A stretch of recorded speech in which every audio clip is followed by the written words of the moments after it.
जय श्री कृष्णा। आप सभी को पापांकुशा एकादशी के पारण दिवस की ढेरों शुभकामनाएं। प्रिय दर्शकों, आज हम बात करेंगे कि पापांकुशा एकादशी का व्रत पारण आपको कब करना है, क्या विधि है, क्या नियम है, क्या भोग रहेगा, भगवान को क्या भोग लगाना है, क्या मंत्र रहेगा, पारण में क्या सावधानियां बरतनी है और किस विधि से आपको पारण करना चाहिए।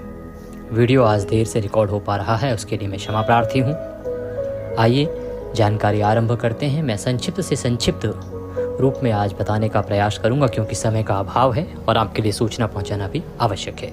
जानकारी आरंभ करें उससे पहले आपसे निवेदन है कि वीडियो यदि थोड़ा सा भी उपयोगी लगे तो एक बार लाइक अवश्य कर दीजिएगा। अपने व्रत की सफलता के लिए, परमेश्वर का आशीर्वाद प्राप्त करने के लिए कमेंट बॉक्स में अवश्य लिखिएगा जय श्री हरि या ओम नमो भगवते वासुदेवाय।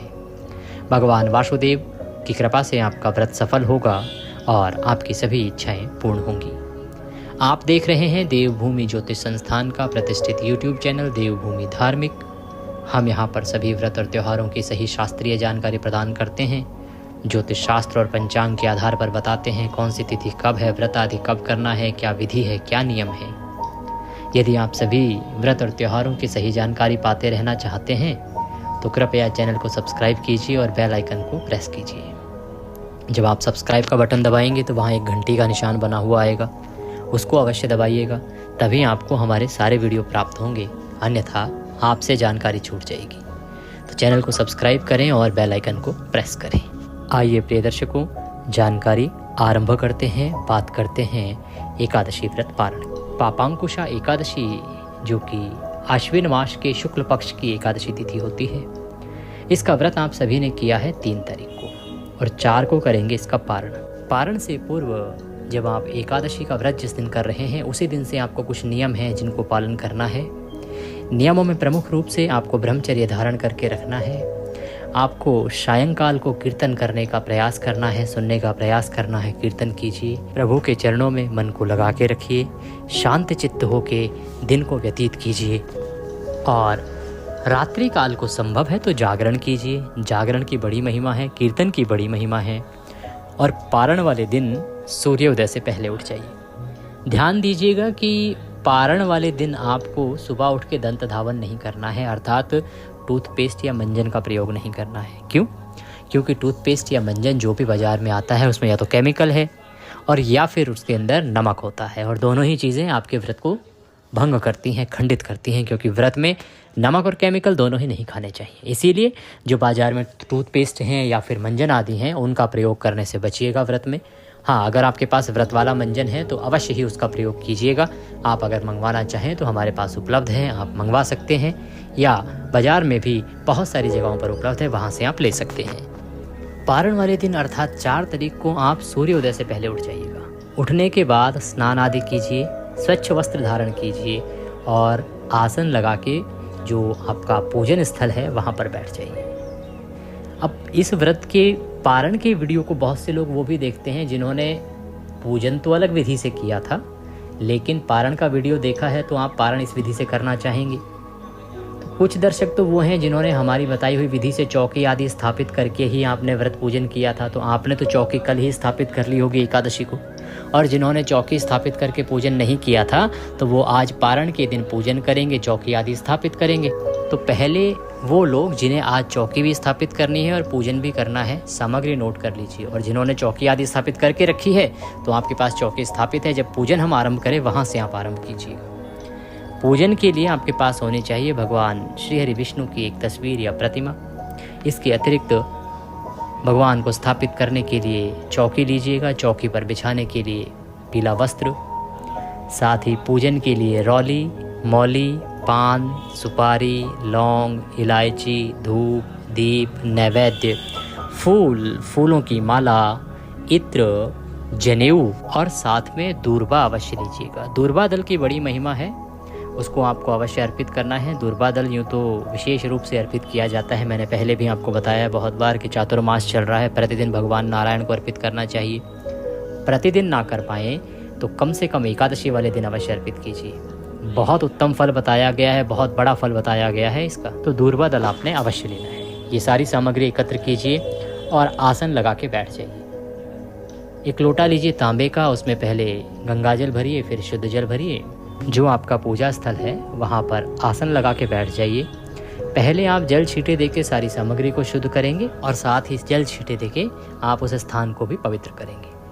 तो हम मंत्र बोलते हैं, आप जल के छींटे दीजिए। ओम पवित्र हो पवित्रवांग सर्वांग वस्तांगतोपि वाम यह स्मरेत पुंडरीकाक्षम सभयंतरः शुचिः ओम।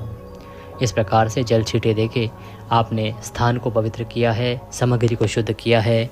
अब आप चौकी लगाइए, चौकी पर पीला वस्त्र बिछाइए और उस पर आप भगवान श्री हरि विष्णु की तस्वीर या प्रतिमा जो भी आपके पास है उसको स्थापित कीजिए। स्थापित करने के बाद उनके सामने घी का दिया रखिए, धूप रखिए। इस प्रकार भगवान की स्थापना करने के बाद एक चम्मच से अपने सीधे हाथ पे जल लीजिए और हाथ धो लीजिए। हस्तो प्रक्षालनम। हाथ धोने के बाद एक एक मंत्र पर एक एक चम्मच जल ग्रहण करके आचमनी करेंगे। इसे जलाचमनी करना कहते हैं। मैं मंत्र बोलूँगा, एक मंत्र पे एक चम्मच जल सीधे हाथ पे लीजिएगा, ग्रहण कीजिएगा, दूसरे पे फिर और तीसरे पे फिर, और उसके बाद हाथ धोएंगे। ओम माधवाय नमः, ओम केशवाय नमः, ओम नारायणाय नमः। 3 बार आपने जलपान किया, जलाचमनी करी। अब हाथ धोएंगे। ओम ऋषिकेशाय नमो नमः। हस्तो प्रक्षालनम। हाथ धो लीजिए। हाथ धोने के बाद अपने आप को तिलक कीजिए, मौली बांधिए। अब हम भगवान का पूजन आरंभ करेंगे। भगवान का पूजन आरंभ करने से पहले हमें पूजा के योग्य होना होता है। तो भगवान को एक एक मंत्र पर एक एक चम्मच जल अर्पित कीजिएगा। ये पद्य अर्घ्य आचमनी आप भगवान को कराएंगे। सबसे पहले भगवान को पुष्प अर्पित कीजिए। ये उनके लिए जिन्होंने चौकी आज स्थापित की है। पुष्प निवेदित कीजिए भगवान से। हाथ में पुष्प लीजिए। 5 पुष्प हो तो उत्तम है और भगवान से प्रार्थना कीजिए कि हे नारायण, ये भगवान वासुदेव, ये पुष्प हम आपको आसन के रूप में अर्पित कर रहे हैं। इन्हें आसन के रूप में स्वीकार करें और यहाँ पर विराजमान हो और पूजन स्वीकार करें। निवेदन करके पुष्प अर्पित कीजिए। अब भगवान नारायण आपके सामने विराजमान है। जब भी कोई अतिथि आता है, विशेष अतिथि, उसको जो हमारा सांस्कृतिक परंपरा रही है या अगर हम शास्त्रीय विधि की बात करें तो पहले पद प्रक्षालन किया जाता है। जब भी कोई महान विशेष अतिथि आता है, भगवान है यहाँ पर हमारे सामने, तो पहले हम पद प्रक्षालन करेंगे। इसे कहते हैं पद्य समर्पयामि। 1 चम्मच जल लीजिएगा और अर्पित कीजिएगा। ओम भूर्भुवः श्री नारायणाय नमः। पापांकुशा एकादशी पारण दिवसस्य पारण पूजन अंतर्गते श्री हरि विष्णु निमित्तार्थाय पद्यम समर्पयामि। ओम भूर्भुवः श्री नारायणाय नमः। अर्घ्यम समर्पयामि। ओम भूर्भुवः श्री वासुदेवाय नमः। आचमनीं समर्पयामि। पद्य अर्घ्य आचमनी कराई।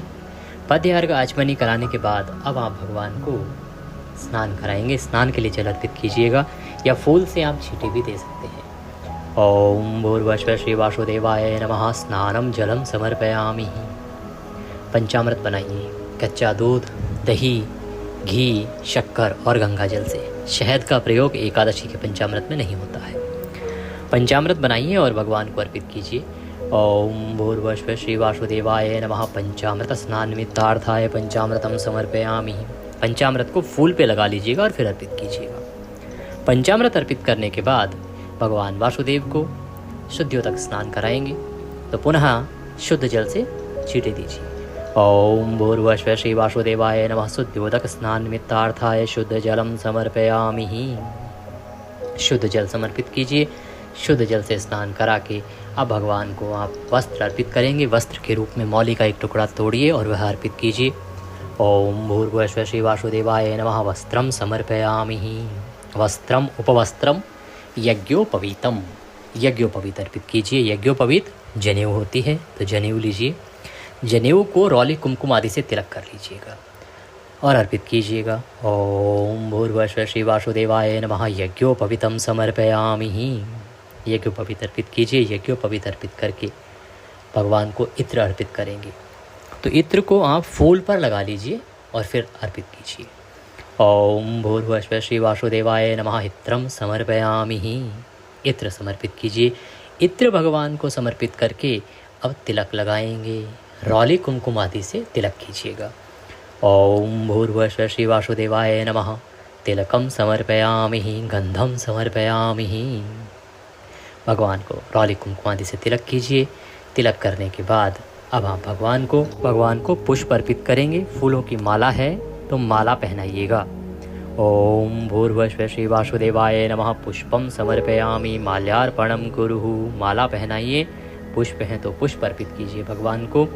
और फिर हम धूप दीप दिखाएंगे। जो आपने सामने धूप और दीपक रखा है, इसको आप पूजा आरंभ करने से पहले प्रज्वलित कर लीजिएगा। तो धूप दिखाएंगे, दीप दिखाएंगे। जो दीपक आप रखेंगे ना, उस दीपक के नीचे पुष्प से आसन दीजिएगा। दीपक को कभी भी ऐसे सीधा नहीं रखते हैं, डायरेक्ट नहीं रखते हैं। तो दीपक को पहले आसन देते हैं, क्योंकि ये हमारी पूजा के साक्षी अग्निदेव हैं। इनको आसन दे के ही विराजमान करना चाहिए। तो इस प्रकार से आसन दे के दीपक को प्रज्वलित और धूप को प्रज्वलित कर लीजिएगा पूजन आरंभ करने से पहले। पुष्प अर्पित किया, अब धूप दिखाएंगे, दीप दिखाएंगे। ओम भूर्भुवस्व श्री वासुदेवाय नमः। धूपम आघ्रापयामि। ओम भूर्भुवस्व श्री वासुदेवाय नमः। दीपम दर्शयामि। धूप दीप दिखा के भगवान को नैवेद्य अर्पित करेंगे। नैवेद्य के रूप में अगर आपके पास केसर युक्त खीर बन सकती है तो बड़ी उत्तम है। भोग है इस एकादशी के लिए केसर युक्त खीर। केसर की खीर का भगवान को भोग लगाएं। अन्यथा फल ले लीजिएगा। फल ना हो तो आप मिश्री भी अर्पित कर सकते हैं। ओम भूर्भुवस्व श्री वासुदेवाय नमः। नैवेद्यम समर्पयामि। भगवान को प्रेम से नैवेद्य अर्पित कीजिए। नैवेद्य समर्पित करने के बाद अब आप भगवान को जलाचमनी कराएंगे। तो 1 चम्मच जल लीजिएगा और भगवान को अर्पित कीजिएगा। ओम भूर्भुवस्व श्री वासुदेवाय नमः। जलाचमनिम समर्पयामि। जलाचमनी कीजिए। जलाचमनी करा के अब आप भगवान को दूर्वा दल अर्पित कीजिएगा। दूर्वा दल की महिमा मैंने आपको बताई है। जो दूर्वा दल भगवान नारायण को अर्पित करता है चातुर्मास में, उसको अनन्य लक्ष्मी की प्राप्ति होती है, धन संपत्ति की प्राप्ति होती है, वैभव की प्राप्ति होती है, और वह सभी सुखों को भोग कर अंत में भगवान के धाम को पाता है। इसीलिए प्रतिदिन यदि चतुर्मास में दूर्वा दल अर्पित ना कर पाएँ तो एकादशी और पारण दिवस पर आपको अवश्य करना चाहिए। दूर्वा दल हाथ में लीजिए। दूर्वा दल होता है वो जो आप बुधवार को गणेश जी को भी चढ़ाते हैं ना, घास आती है हरे रंग की, हरी घास। दूर्वा दल लीजिए। ओम भूर्भुवस्व श्री वासुदेवाय नमः। दुर्वांकुरम समर्पयामि। दुर्वांकुर समर्पित कीजिए। दुर्वांकुर समर्पित करने के बाद अब भगवान को तांबूल अर्पित करेंगे। तांबूल के लिए पान का पत्ता लीजिए, उस पर 2 लौंग और 2 इलायची रखिए और 1 सुपारी रखिए और वह भगवान को अर्पित कीजिए। बीड़ा बना लीजिए उसका, या मीठा पान भी आप चढ़ा सकते हैं। ओम भूर्भुवस्व श्री वासुदेवाय नमः। तांबूलम समर्पयामि। तांबूल समर्पित करके और दक्षिणा अर्पित कीजिए। जो भी दक्षिणा आप अर्पित करना चाहें भगवान को वह अर्पित कीजिएगा। ओम भूर्भुवस्व श्री वासुदेवाय नमः। शुभ दक्षिणायाम समर्पयामि। दक्षिणा समर्पित कीजिए। हाथ जोड़ के भगवान को नमस्कार कीजिए। इस प्रकार से आपने पारण का पूजन तो किया है। अभी इसमें महत्वपूर्ण पड़ाव बाकी है। इसके बाद यदि संभव है तो विष्णु सहस्त्र नाम का श्रवण करें, बड़ा कल्याणकारी होता है। पारण दिवस वाले दिन आपको सुनना चाहिए। गीता के 7वें अध्याय का श्रवण करके पुण्य आप अपने पितरों को अर्पित कर सकते हैं, ये भी बड़ा कल्याणकारी है। इसके अतिरिक्त आप भगवान के स्तोत्र का श्रवण कर सकते हैं। आरती करेंगे भगवान की। ओम जय जगदीश हरे से आरती कीजिएगा। आरती करने के बाद आप पारण का भोग लगाएंगे। भोग लगाने के लिए जो भी आपने भोग प्रसाद बनाया है वह थाली में सजाइए। अब बात आती है कि पारण का भोग होना क्या चाहिए। मैंने आपको बताया कि पारण के भोग में आप खीर अर्पित कर सकते हैं। कौन सी वाली? केसर युक्त खीर। चावल आप कहेंगे, बहुत सारे लोग कहेंगे पंडित जी चावल। जी हाँ, एकादशी के पारण दिवस पर चावल की बड़ी महिमा है। चावल खाए जाते हैं, भोग लगाया जाता है। पीले चावल का भोग भी भगवान को कहा गया है, आप लगा सकते हैं पीले चावल बना के।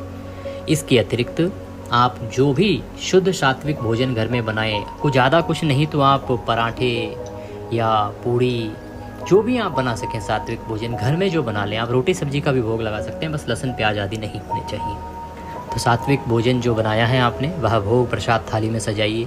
तुलसी दल उसमें रखिए, तुलसी का पत्ता भगवान के सामने भोग रखिए, पर्दा कर दीजिए और हम मंत्र पढ़ते हैं। ओम नाभ्याशीदंतरक्षकं शिष्णु जो समावर्ततः पद्भ्यां भूमिर्दिशां श्रोत्रं तथा लोकां कल्पयनः। 2 बार ताली बजाइए, पर्दा हटा दीजिए, जल आचमनी कराइए। थाली के चारों तरफ आचमनी में लेके जल घुमाइए और छोड़ दीजिए। हाथ जोड़ के नमस्कार कीजिए। थाली वहाँ से उठा लीजिए, बाकी प्रसाद में मिला दीजिए। इस प्रकार से आपने भगवान को भोग लगाया है। अब आपको पुष्पांजलि करनी है। आपने भगवान का पूजन किया है, इसमें गलती त्रुटि हुई होगी, उसके लिए क्षमा याचना करनी है। ये बड़ी आवश्यक प्रक्रिया है जो प्रत्येक पूजा पाठ में होनी चाहिए और यह की भी जाती है। तो पुष्पांजलि करने के लिए हाथों में पुष्प ले लीजिए। हम भगवान से निवेदन करते हैं, आप साथ साथ निवेदन कीजिए, मन के भाव रखिए। आवाहनम न जानामि विसर्जनम पूजम चैवम न जानामि क्षम्यताम परमेश्वरः। हे प्रभु, हे भगवान विष्णु, न हम आपका आवाहन जानते हैं, न पूजन जानते हैं, न विसर्जन जानते हैं। हम तो अज्ञानी जीव हैं। जैसी बन पड़ी है वैसी सेवा आपके श्री चरणों की है। भगवान, इसमें जाने अनजाने में हमसे कोई गलती, कोई त्रुटि, कोई भूल हो गई हो तो उसे क्षमा कीजिएगा। भगवान, ये तन मन धन सब कुछ आप ही का है। हमारे पास जैसी बुद्धि थी, हम आपके बालक नादान हैं, जो बुद्धि आपने दी है उसके अनुसार उत्तम से उत्तम पूजन करने का प्रयास किया है। फिर भी मनुष्य हैं, हमसे गलती हो सकती है।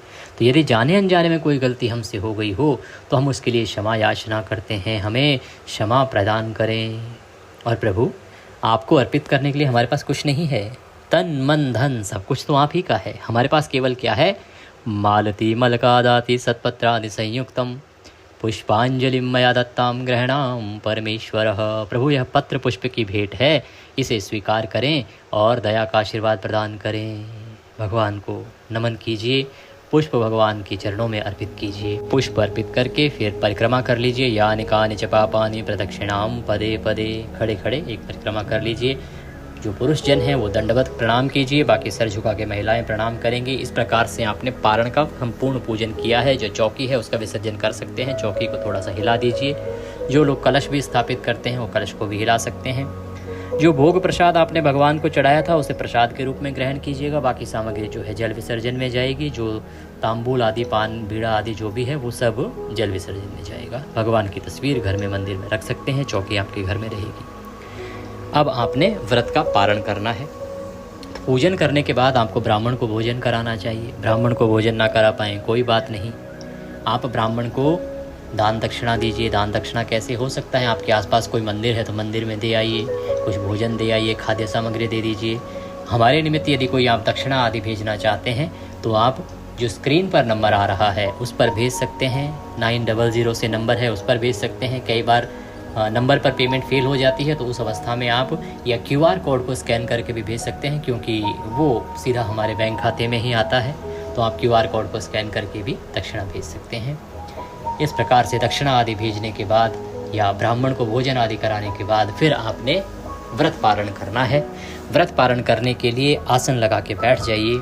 आसन लगा के बैठ जाइए और 5 बार मंत्र बोलिए। ओम नमो भगवते वासुदेवाय, ओम नमो भगवते वासुदेवाय, ओम नमो भगवते वासुदेवाय, ओम नमो भगवते वासुदेवाय, ओम नमो भगवते वासुदेवाय।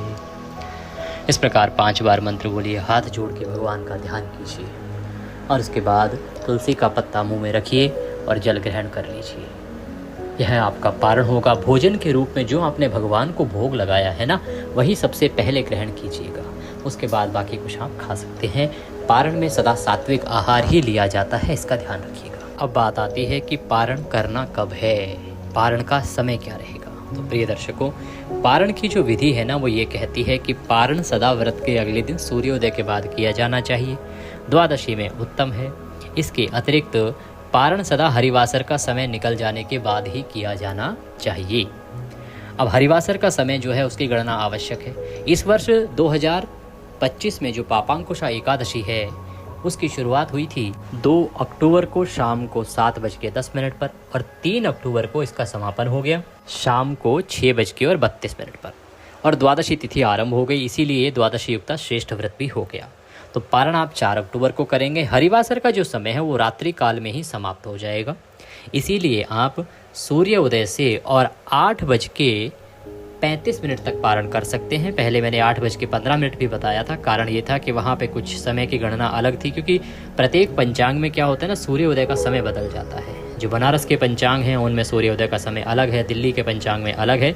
इसीलिए मैं कह रहा हूँ सूर्योदय से। दिल्ली में जो सूर्योदय है सामान्यतः अभी 6:16 17 पर हो रहा है। तो 6:16 से और 8:37 के आसपास तक आप पारण कर सकते हैं। बड़ा ही कल्याणकारी रहेगा। बाकी सूर्योदय का समय कहीं ना कहीं थोड़ा बहुत ऊपर नीचे होता है, आप अपने शहर का जान लीजिएगा। न जान पाएँ तो कमेंट बॉक्स में लिख के पूछ लीजिएगा, मैं प्रयास करके आपके शहर का भी सूर्योदय का समय अवश्य ही अवगत कराऊंगा। तो ये थी जानकारी पारण के विषय में। कुछ और जानकारी जानना चाहें, कुछ पूछना चाहें तो कमेंट बॉक्स में लिख के पूछ सकते हैं, या कुछ और कहना चाहते हैं तो अपना सुझाव भी दे सकते हैं। आपकी जानकारी के लिए बता दूं कि कार्तिक मास महात्म्य आरंभ हो रहा है और अवश्य जुड़िएगा, क्योंकि ये एक प्रतिष्ठित ज्योतिष संस्थान का चैनल है। यहाँ पर हम जो भी आपको महात्म्य सुनाते हैं वो महात्म्य होता है जो पुराणों में वर्णित होता है। हम ऐसा नहीं कि 4 कथाएं जोड़ के और महात्म्य बना देते हैं। जो पुराणों में लिखित है किसी मास का महात्म्य वह सुनाते हैं। और इसका लाभ ये होता है कि उस महीने की तिथिवार अनुसार आपको जानकारी उन त्योहारों की मिल जाती है कि किस त्योहार को कैसे मनाना चाहिए, भगवान क्या कहते हैं, क्या विधि है, क्या नियम है।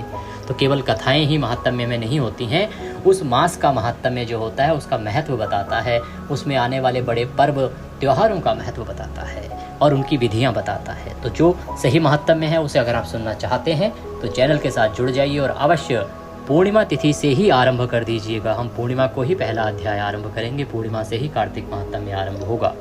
तो प्रतिदिन लाइव भी सुन सकते हैं और उसके बाद वीडियो भी अपलोड होगा, दिन में कभी भी आप उसका लाभ ले सकते हैं। भगवान सब पर कृपा करें। हरे कृष्ण।